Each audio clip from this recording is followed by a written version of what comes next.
Maja wird von ihren Freundinnen erbleckt, weil's daneben gesungen hat. Und drum tut's den Film mit der Hilfe von Philipp so ausbessern, dass Gaudi draus wird. Danach wird's von der Tina unter Druck gesetzt, dass ein Hundsfutter ausprobiert. Aber das tut's nachher derer zum Essen unterjubeln.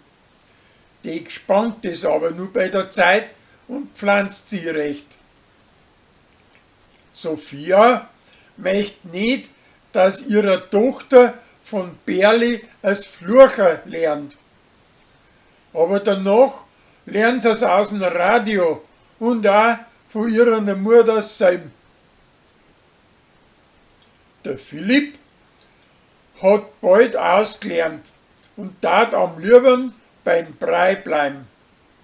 Der Hubert möchte ihm zuerst einen Posten in Passau zuschanzen, aber nachher bleibt er da bei ihm zu Lansing. An Sascha, seine preußische Enkeltochter, muss für die Schule aus Schulf eine Brücken basteln. Und Rosi will nicht, dass er ihr hilft. Schließlich haut's aber nachher da hin. Für die Landweiber einer Seiten im Netz soll der Josef Sophia anfotografieren. Er schießt aber stattdem ein Beutel von ihm selbst und wird für dies von ihr pflanzt.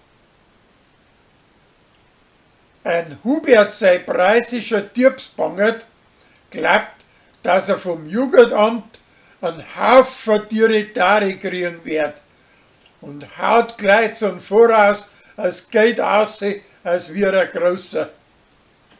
Danach sagen sie ihm nachher, dass er nichts kriegt.